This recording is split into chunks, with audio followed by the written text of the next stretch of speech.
Welcome to today's edition of Coronavirus Impact. I'm Francine Schertzer, joined today by Charlotte Keith, investigative reporter with Spotlight PA. Charlotte, thanks for joining us. Thanks for having me. You wrote recently that delaying the state's tax deadline will cause a significant disruption to the state's budget process. How will lawmakers make determinations of what the state's fiscal picture looks like if taxes aren't going to be coming in until months after their typical deadline? Well, it's going to be difficult. There's a lot of uncertainty around all of this, both with the numbers coming in and what those numbers mean. And we probably won't have a clear picture of that for quite some time. I think what is clear is that there are probably going to be some quite difficult decisions ahead about cutting spending or raising taxes, neither of which seem particularly appealing at this time. But state budgets across the country are going to be affected by this, and it's going to be, just kind of a day-by-day process of trying to get a clearer picture. What was the reasoning behind delaying the tax deadline specifically? Well, a big part of it is that the federal government had already announced they were going to be doing that. And so Pennsylvania was following that move. It also creates some relief for taxpayers, that it gives them a bit more breathing room. And there's maybe also just practical consequences that it gives the Department of Revenue some more time just to process those. Have legislative leaders indicated how they might approach this budget process differently than during typical years? So there's been some suggestion that Pennsylvania could pass a shorter-term budget until the revenue picture becomes clearer. But I think it's still quite early. It's not clear, if that's something that a lot of legislative leaders are on board with. But certainly, the state's typical budget process was already underway when the outbreak really took hold. And I think a lot of those original proposals and revenue projections are going to have to be looked at again. Have lawmakers discussed the potential for spending cuts or perhaps a shuffling of priorities at this time? I think a lot of lawmakers say it's still too early to talk about those publicly, but we have certainly seen from the administration efforts to cut back on spending. The governor last week announced a statewide hiring freeze for state agencies and efforts to cut back on non-essential spending. And my colleagues reported over the weekend that the administration would be laying off around 2,500 part-time and seasonal employees. So I don't know that there are specific numbers being talked about in terms of, how much the state needs to save, but definitely we're already seeing a kind of belt tightening across state government. Now, the governor also ordered the closure of non-life sustaining businesses. What does that do to impact the typical tax revenues? Well, if you think about it, a basic way that the state brings money in is from taxing economic activity, people buying things and people getting paid from their jobs. So certainly I think sales tax revenues will probably be taking a big hit. It's not entirely clear when we'll start to see that just because of the time lag in tax collections. But that's a pretty key way that the state brings money into the general fund. And so as those numbers come out, I think lawmakers and the administration are going to be watching them really closely. As many of these businesses have stopped working at the moment, can you talk a little bit about what effect the unemployment picture is going to have on the state budget? Not only people that are no longer generating revenue, but also perhaps their needs for additional human services. Yeah, I mean, that's definitely part of the challenge. There's the diminished revenues, but also the need to spend more as this really takes hold. There has been some help in the federal stimulus package in terms of extending unemployment benefits and increasing those. But as we've seen already, my colleague Rebecca Moss had a story just today about how the state is struggling just to process the record number of unemployment claims that are coming in. So it's definitely a challenge on both sides, dealing with the increased need for services at a time when it seems like the money to pay for those services is going to take a hit. What options does the state have if it faces cash flow problems as a result of the lack in revenues? Well, the state does have options, and it kind of depends, on how many people wait to pay until, July versus, some people who are expecting refunds are still being encouraged to file their personal income taxes on time. The state has in the past taken out short-term loans through the Treasury Department, but if they need a lot of money, then that could be more than is available through that option. So that could mean issuing tax anticipation notes or, going to the market to issue debt. How much of a cushion will the state's rainy day fund provide? Not much, and that's definitely something that I think people are concerned about. Pennsylvania has a pretty skimpy rainy day fund compared to a lot of states, even after record high deposits into it last year. And so I think right now, the estimate is it's enough to pay for government operations for around 3.5 days. So the rainy day fund doesn't provide much of a cushion as things stand. President Trump yesterday approved the governor's request for a disaster declaration. Can you explain what that means for the state in terms of what kind of assistance we may expect to receive, and also who will determine how that gets distributed? I actually don't know that much about that, so I don't know that I can speak to details on that. Have you seen any estimates on how the state's expected to rebound once the worst of the coronavirus is behind us? Has anyone made projections this early on? I think that is something that people take very different views of. Some people think that this could be just a short-term problem, and so once people can go back to work, once businesses reopen, economic activity will rebound, and others say that it's just a really unprecedented situation, and so the economic models that we currently have just aren't going to be able to do a good job of predicting. I know there's a lot of disagreement as well about how much of a model the 2008 financial crisis provides for this and the recession there. Some people say that's a helpful model to look at, and other people think it's just totally different and doesn't really compare. How are Pennsylvania's municipalities being affected by the pandemic? Well, that's definitely one of the big questions. A lot of municipalities rely heavily on an earned income tax that comes out of workers' paychecks as a major source of revenue. And so as that gets hit, they could see problems there. It's not clear, what effect this could have on property taxes in the longer term, but I know that's something some municipalities are concerned about. And, for example, we saw just recently the mayor of Scranton, which is technically a financially distressed city, saying that they would like to stay in that financial distress category as a result of this because it gives them extra taxing authority, which I think is the first time, a municipality has sort of come out and said that. There is some discussion that maybe in another federal stimulus package there could be more aid for local governments specifically, because the one that was just passed, the direct aid is only for, I think, communities of more than 500,000 people, which in Pennsylvania would mean just Philadelphia. What financial lessons do you think state and local governments will learn from experiencing this pandemic?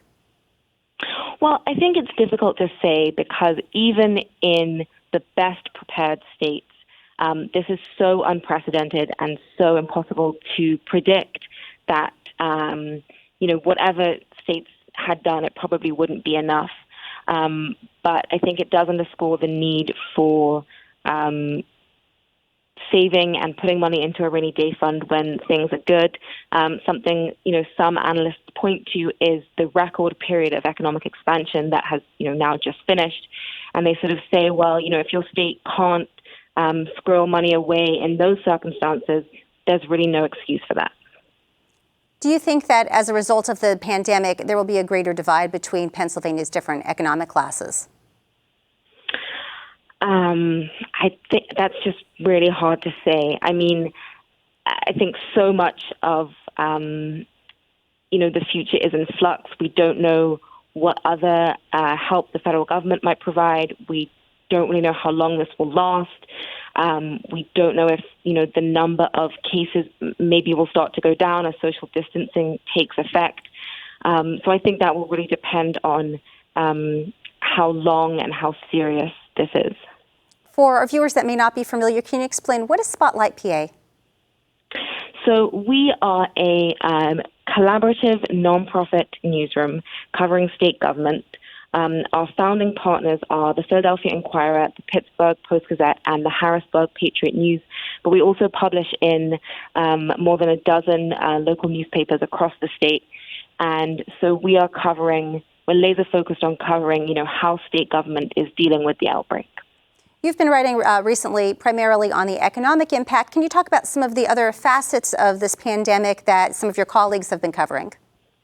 I mean, it's really affecting every facet of state government, everything, all of the responsibilities that state government has. So, for example, unemployment claims and workers' compensation, which businesses have been deemed life-sustaining, and the process for that, which has been criticized as being kind of opaque and confusing. There's the effect on correctional facilities, where there's a lot of concern that the virus could spread incredibly quickly in close quarters. And then obviously also, hospitals and nursing homes, how they're going to be dealing with this. As a journalist, how has the ongoing pandemic affected how you do your job day to day? Well, it means a lot of time on the phone and not much face-to-face contact with people. I think it's also focused us on, the need to get things done quickly, because everything is changing so quickly. And so if you wait too long to publish something, the information could be out of date by the next day. But I think it also really underscores the importance of what we're doing and of what all the journalists across the state are doing, working to give people accurate information at a time that is daunting and scary. And I think, reliable news is needed more than ever now. At a time when legislative sessions are done somewhat over a video conferencing platform, and a lot of things are not as publicly open as they typically are due to social distancing, have you experienced any concerns or problems with transparency in state government? I know that's something that has been some concern over, and maybe some complaints that, in a virtual press conference, it's not quite the same, back and forth of asking questions and following up. I know that there's also been some discussion that the right to know process, some agencies are not processing right to know requests, which on the one hand is understandable given how their resources are being taxed by the outbreak, but it also seems that transparency is more important now than ever. Before I let you go, where can our viewers find your work? You can find all of our work at spotlightpa.org. Charlotte Keith is an investigative reporter with Spotlight PA. Thank you for joining us this morning. Thanks so much for having me. We will be back right after this short break. The eyes of the nation are on Pennsylvania as a key influencer to the 2020 election. PCN has over 25 years of trusted state government coverage. Our network is your platform to connect directly with Pennsylvania voters. Whether it's a presidential race, statewide campaign, or local cause, our viewers are ready to hear from you. Book your ad now. PCN, your access to Pennsylvania voters. PCN brings the distinct aspects of Pennsylvania and its residents to your favorite screen.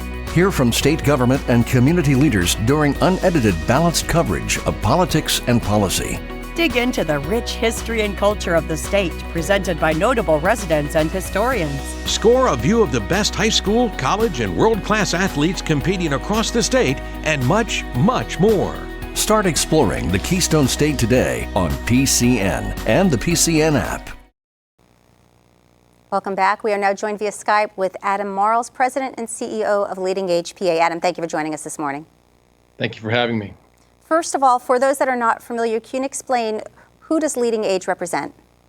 Sure. LeadingAge PA represents about 365 providers of nonprofit aging services. So that means retirement communities and nursing facilities, personal care homes and assisted living residences, affordable housing, and home and community-based services. So pretty much any service that an older adult could need as provided by nonprofits. For what special precautions are particularly nursing homes taking to make sure that both their patients and staff are being protected? Nursing homes have been following guidance from the CDC and DOH here in Pennsylvania for several weeks, specifically around restrictions for visitors, making sure that only essential visitors are allowed into buildings to try to prevent the spread of COVID-19. Specifically, anyone who is not a healthcare provider is not permitted to be in the building unless they're making a delivery, in which case those items will be left at the front door in a loading dock. Or if someone is coming in to provide hospice service. The only exception to that really is at the end of life. If someone is in an end-of-life situation, then there are limited exceptions. What has the experience been like for nursing homes in particular in acquiring protective material like masks and gloves? It's been difficult. Our members across the state are struggling to have enough N95 masks, gowns, gloves, even hand sanitizer, to make sure that they are protecting people the way that they believe is necessary to both prevent and mitigate the spread of COVID-19. Our partners at the state have been very good at making sure that if someone were to have a confirmed case, that they know the processes to take and to make sure that they have access to those materials. In terms of preparatory personal protective equipment, it has been much more difficult. Have you advised protocols to ensure that nursing homes have adequate staffing, particularly in the event that staff themselves become ill? Yes, nursing facilities and older adult services across the state have been taking as many precautions as they can to make sure that we have adequate staffing. Prior to this crisis, obviously unemployment rates were very low and staffing was already a concern. We've been working closely with the administration to make sure that there's additional flexibility available to help bring new members of the workforce into our communities through allowing people who had retired to come back, allowing people whose licenses may be soon to expire to continue to work, even if that license may expire in the next couple of weeks or months, to make sure that we have adequate numbers of people doing the work to make sure that our older adults are safe. Now, you mentioned that a lot of your nursing facilities now have a very extreme limited visitation policy. What kind of recommendations or communications are you sharing with families so that they can still remain in touch with their loved ones that are patients in these homes? Our members have been really good about making sure that Skype or FaceTime or other digital means are available as well as traditional phone calls to make sure that people can be speaking to their loved ones as often as possible. They're scheduling those times throughout the day and in some cases providing the equipment necessary to the residents to make sure that if they are able to do it themselves, they can do it themselves. And for those that need assistance, they have the assistance they need to stay in regular contact as often as twice or even 3 times a day. How do you balance between social distancing protocols and making sure that patients don't feel isolated? Our members have had to get creative. You know, it's one of the things that our members pride themselves on, honestly, in keeping older adults engaged and giving them lots of things to do when they are living in a congregate setting. That's obviously more difficult. So they're trying to make sure that they are continuing to do activities, continuing to offer different experiences, in some cases virtually, in some cases through separation, while making sure that they stay as safe as possible. Governor Wolf committed $50 million toward healthcare facilities, including nursing homes. How do you anticipate this will be divided up? We're not sure yet. We did make a request yesterday, actually, to assign $13 million of that $50 million specifically to nursing facilities because of the increased costs related to more staffing needs, increased infection control, increased costs for supplies and personal protective equipment. So we're awaiting word and are hopeful. How has the ongoing pandemic affected LeadingAge's priorities, what you're asking of lawmakers as they begin to consider the upcoming state budget? Obviously, everything is now focused on COVID-19 and making sure that people are kept safe. We work together with some other associations as well as the unions representing workers in nursing facilities to make a request of the administration in the upcoming budget cycle that they assign an additional 3% in rates to medical assistance providers, as well as assigning additional monies to make sure that, again, we are staffed adequately and have the supplies needed to keep not just our residents safe, but also those that are caring for them. What can state and federal governments do to prevent facilities such as nursing homes from closing during this time? I think that they're doing some of those things already. They are providing additional funding. They are making sure that there is some regulatory flexibility. And I think part of what we're starting to see now is working with both the hospitals and with the administration in strategies to identify where folks who are COVID-19 positive can go after a hospital stay. We're working to identify alternatives to bringing them back into nursing facilities to limit the spread within those communities, and hopefully identifying some alternative locations for them to be safe, receive the care they need, and then have them return to the nursing facilities once they are no longer infected. As we mentioned, as we look at the next state budget process, priorities are being shifted beyond the immediate need to get protective material. What else will be on the top of your list as you look into the next year? Again, I think COVID-19 is the major priority. We are constantly concerned about workforce and finding ways to get more people into the workforce. We have been in nursing facilities flat funded through the medical assistance program statewide for 6 consecutive years. And so the budget priorities continue to be the same. We need more funding to make sure that people are cared for adequately. The 3% that we're asking for in this year's budget, we're hoping will help get us a step closer to where we need to be. But ultimately, those funding needs are going to continue well beyond this crisis. Adam Marles, President and CEO of LeadingAge PA, thank you for joining us today. Thank you for having me. I appreciate it. That's all for today's show. Coronavirus Impact airs on weekdays at noon and at 8 p.m. It's also available on PCN's Facebook page, YouTube channel, and on our website, pcntv.com. I'm Francine Schertzer. Thank you for watching.